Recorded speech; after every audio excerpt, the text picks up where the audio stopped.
Welcome back, Cindy, to part two of our conversation. We're going to get to know you just a little bit better right now. Now, have you ever played Two Truths and a Lie? Do you know how this goes? Okay, just re-educate me. Yes, you're Oh, going to oh, say three things about yourself. okay, Two of those things will be true. One of those things will not be true. And I'm going to see if I can figure out the one that is not true. okay, okay, very fun. Let me think. Okay, I'm Okay, ready. okay. I took first place in a triathlon. My husband and I, we love to do road trips on our Harley. And on Friday nights, you may find my hubby out on a date with a blonde, a redhead, or a brunette, but I still love him anyways. Ooh, Friday nights. Your husband has a date, did you say?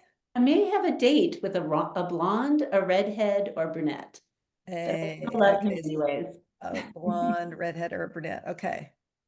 Okay. I think that's really fun. I can't wait to dive into that. Okay. You took first place in triathlon. You mentioned in part one that you run. So already I'm like, oh my gosh, she's a runner. So you could have done a triathlon. I'm going to set that one aside. Um, doing the Friday, no, husband, and you love to do road trips on your Harley. I don't know you well, so sure, that could be true. And Friday nights, your husband has a date with a blonde, redhead, or brunette. I'm thinking, I just, my own little brain is thinking that's probably true. And you probably have some really fun wigs, is what I'm thinking on that one. So I think that one's could be true. I'm going to go with you did not take first place in the triathlon. I think you run. I think you've probably been in a triathlon, but maybe you didn't get first place. How'd I do? No, That's true.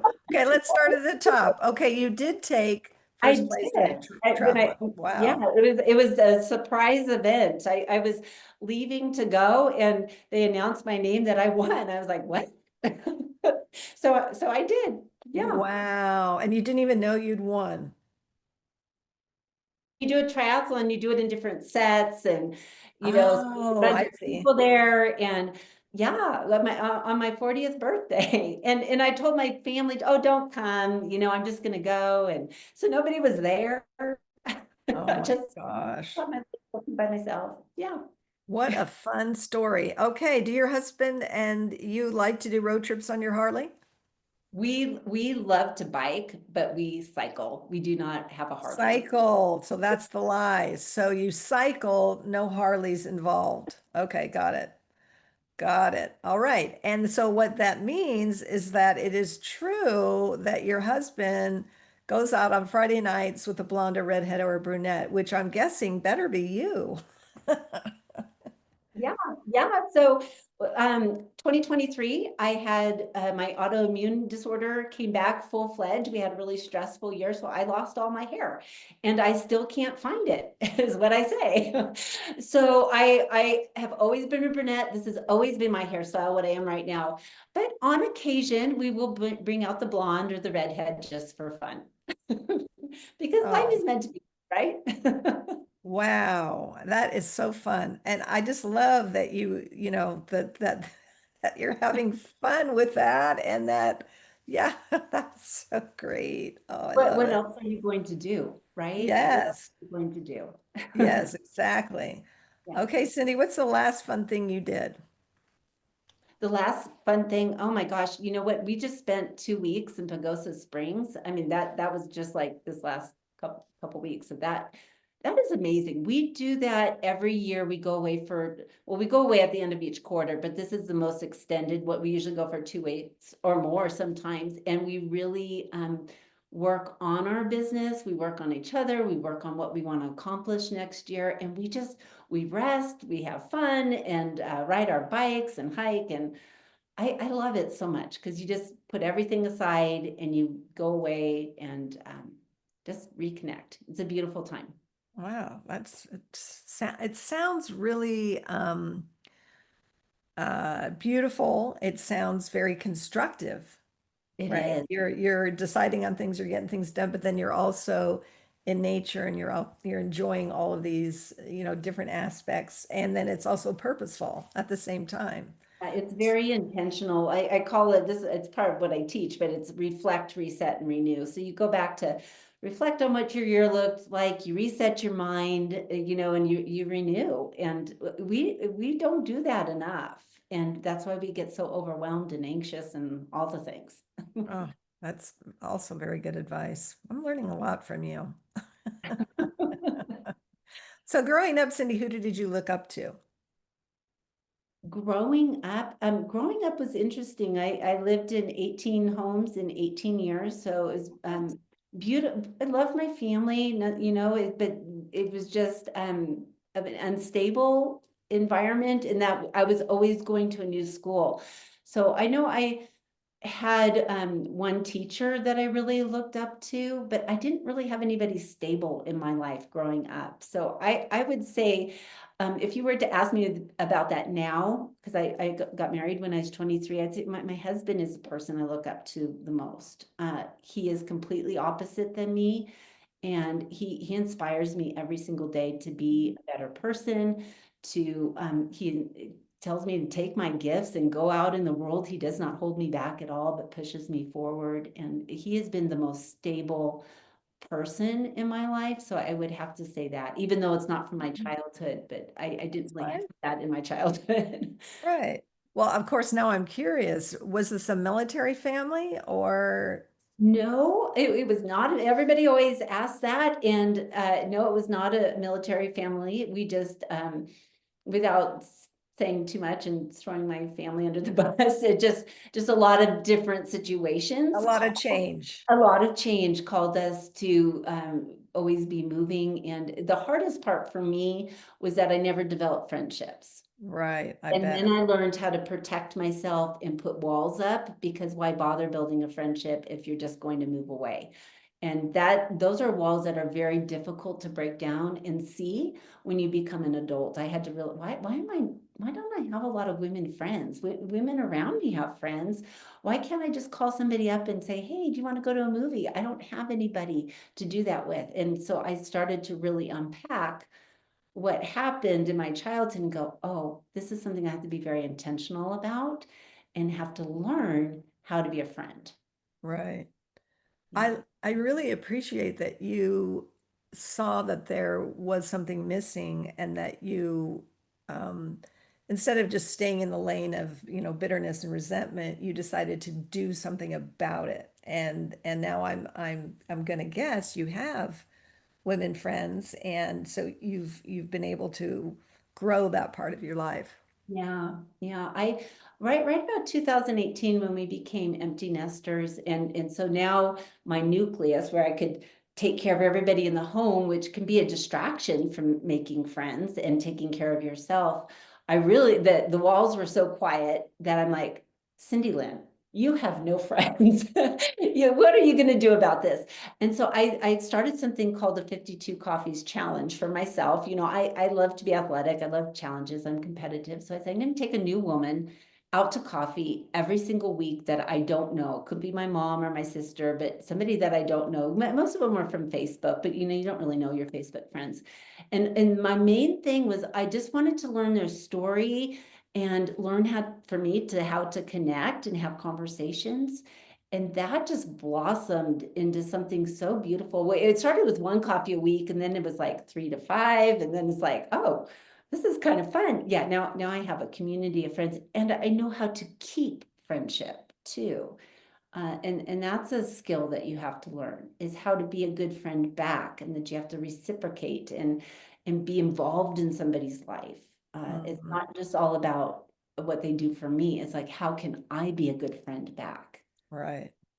Well, it sounds like you are very good at creating solutions, not problems, but structures and programs and different things. I mean, you've rattled off quite a few in our conversation together, both part one and now, and there's a lot that can be gleaned from that. And one thing we do talk about on the show is to start the thing, whatever that is, to take that small step, if to find your people. And sometimes finding your people, you can't really do that at home per se. you have to go out, you have to reach out, you have to connect, you have to take the risk, you have to try and ask the question and keep moving forward. I think way too many women just kind of start shrinking into themselves and don't, they're afraid of taking the risk, right? Yeah, that's so true. And nothing good happens in isolation. That's Nothing good. good happens there. That's where we get depressed. The only voice that we hear is ourself, and it's usually not a good one. Uh, God created us for community, and I really did not want to believe that because of the hurts that I had experienced. I'm like, I'm pretty kind of good with myself, myself and my kids and my hubby. But God was like, no, you need friends, you need community. And the thing is, when we're living in that fear, that need to be vulnerable in order to go out and share, fear does not come from God.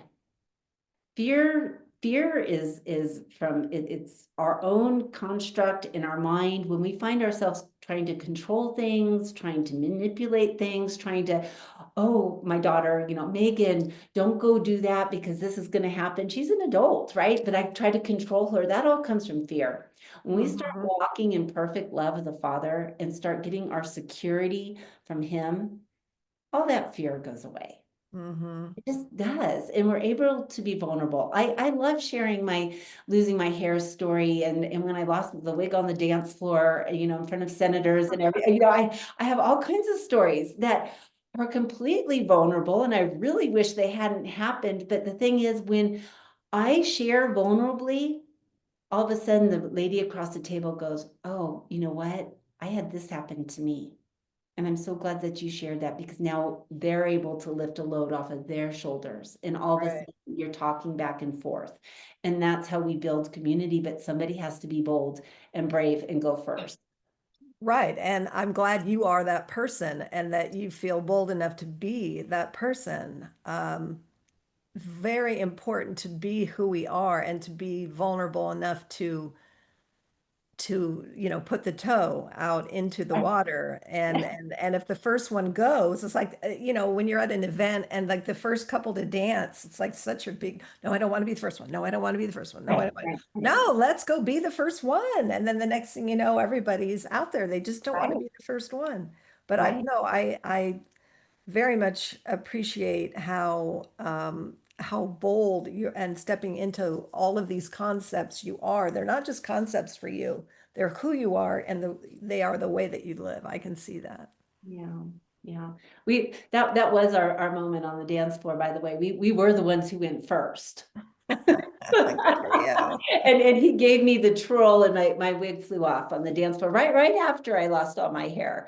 So it's like, and Goodness. but you have a decision in that moment. I was like, it was horrible, horrifying. Um, but I could have shrunk back into isolation. I could have. I was like, when it happened, I ran to the car and was screaming and crying all the way home. I'm never coming out again. But what's that going to do? Yeah. So 4 days later, I was speaking in front of a women's group, and I shared that story with them, and just the women that came up to me afterwards who experienced so much more than losing their wig on the dance floor, rape, losing their artificial leg fell off when they went to stand up. I mean, just horrible things.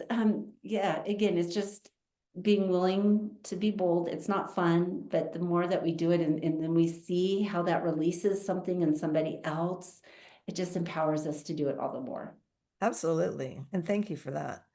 All right, we're going to take our deep dive now. We are in the series we've been talking about, Spicy Yeah. Christian Yeah. Women, Becoming All That in a Bag of Chips. What is one gift God has given you? I'm sure He's given you many. He gives us all many, but what's one you want to highlight right now? Um, I think he's given me the gift of being authentic and not being afraid to be real and not afraid to help others be real too. To be able to put down all the layers. When you're wearing somebody else's clothes, it's no fun. It's just they're big and they're baggy and they're tight in places where they shouldn't be. Mhm. We're real. We're walking in that tailored suit, we're looking amazing because we're our real true selves. And so I think that's a gift that he's given to me and that I help to bring that out in others. And I love that. I thank him for that every day. Mm, that's very good. Thank you. We've been talking about this a bit, but let's see if you have anything more to say on it. Why do you think we are afraid to say yes to all God has for us? It's like we have these shackles on our on our feet and they're already unlocked. Ah, He's already unlocked it. We're afraid of the unknown. We want to control it. Remember, we talked about fear in perfect love, and we're afraid to step out. I mean, it could be that we don't believe we're enough, which that's a whole nother topic, or we're not worth it. All these fears. When God already looks at you and he sees the perfect love of Jesus Christ residing inside you, he sees his son and you are so worthy. You have everything that you need to step out into it, but yet we hold back, yeah. when we have everything that we need right now to step forward. Mm-hmm. Yes. Yeah. Yes. Yes, yes, yes, yes, and more yes, and more yes. Yes. Yes and amen. Let it be so. Right. Yeah, yes. So, um, do you think you have anything that stops you yourself from being all that? Oh yeah, every day. Every day. That is why I am addicted, wholly addicted to my morning routine. If I am not spending the time in the word, in that intimacy with God, I wouldn't have the boldness to go out. I all the time doubt myself. Okay, well, you've done that and it failed, or worse, have you ever put on a workshop or something and then nobody shows up? I always do that. Oh, I'm gonna do this seminar thing and put all this time into it. Nobody's gonna come. Nobody's gonna come. Has that ever happened? No. But yes, I second guess, but that time with the Father, it's like I'm even if no one shows up, I showed up. Right. I'll record it and I'll turn it into 10 reels or whatever. It doesn't matter. But yeah, it's the time with the Father that you spend first gives you the courage to go out and do what you're supposed to do. Right. Yes, absolutely. We are definitely speaking the same language. So how would you advise women to encourage them to be bold, to become all that God has for them? Yeah, it doesn't happen all alone.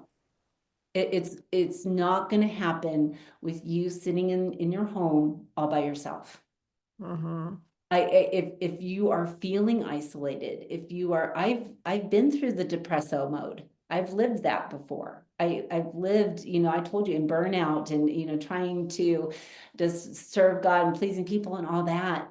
I advise you to take one step, just one thing to go Mm-hmm. out. Maybe, go if you're in business, going to a special networking event or going to a woman's coffee or just do something to move out. One step. Right. That's all it Right. takes. And then the other ones start coming after that. Right. That's beautiful. Right. I agree. I agree. We are in I agreement agree. today. Yes, we are. We are definitely two little peas in a pod here.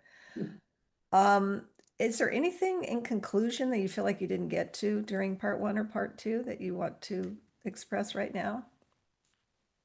We've covered a lot. We have, isn't it great? Can you Yeah, we've believe we get covered to a lot. do this? I mean, I know, so fun. I can hardly believe we get to have these conversations that I feel are impactful, real, your word authentic, which is one of my favorite words, and vulnerable and bold, and all those good words. Yeah, one of the things we didn't talk about is that I'm a DISC behavioral consultant. So that's like a kind of a corporate personality test communication style. And I use that as the entry platform for all my coaching clients. And it's like when you can take something like that, it doesn't have to be DISC, but be able to see who you are on Yes. paper Mm-hmm. That is so empowering. So Mm-hmm. how I go out and do things, it's in alignment with my disc style. And when I learned what that was, it just like, it gave me confidence. It's like, oh, Yes. how God created me. My husband's completely different. He's a steady Eddie. He's slow to make decisions, but that's his style. And so he moves out in his way. So I would encourage, we didn't cover it, but that would be one last thing is really discover who you are, what your identity is in Christ, and just own it. Own it. Yes. That's who he created you to be. You're not like me or you or anybody, you're you. You're your unique gift. Go out and live that. And you get to be you. Yes. You get to be you. And Oh, we a couple years ago we did a whole series on exploring more of you. I would say yes, the two that really had the biggest impact on me was the Enneagram coming, yes, yes, I don't know if you've gone through that one. yes, I My have. Enneagram coach, I think, is the free survey online. And then also 16 personalities, which is based on Myers-Briggs, but is not technically Myers-Briggs. Right, But oh right. my gosh, you are absolutely spot on when you say, when you understand more of who you are, you have that information. And yes, it does bring confidence. You have like, oh my gosh, yes, I am like that. Oh yes, I see that. Okay. And it just kind of fills you up in this really good way. And then it also helps you not to feel bad about the things that you tend to kind of veer toward. It's like, oh, perfectionism. Okay, that's kind of how I show up. I don't have to keep it that way, but I get that that's my natural inclination. And I can look at that and go, oh, yeah, okay. It's okay if it's not exactly the way that that perfect kind of thing. It's And very empowering. I'm with you all the way on that. in whatever you choose to do, I choose to do disc, and it does alleviate. We have some guilt. Like I was always the kid who would line all the neighborhood kids up in the garage, and I would be teaching them school and doing, but that when, I had that guilt, why am I so bossy? Why am I always taking charge? That's really just my personality. Now I have to taper that and add in compassion and all these other things, but understanding that, oh, that's how God created me. He wants me to lead. That's my, Yes. and I don't have to be ashamed that I'm a leader. He's called me to that. Right. That's exactly right. That's incredible, Cindy. Well, thank you so much for this time. It's been enlightening, encouraging, empowering, all the good E words. Excellent. All of the Exceptional. above. That's one of my favorites. Exceptional. That's in the good. Yeah, that's a good one too. Thank you. Really, I just feel like just a wonderful conversation and I learned a lot. So thank you. Wonderful. Wonderful. That Thank was you so so fun. much. Thank you for having me. I appreciate you. My pleasure. I appreciate you too.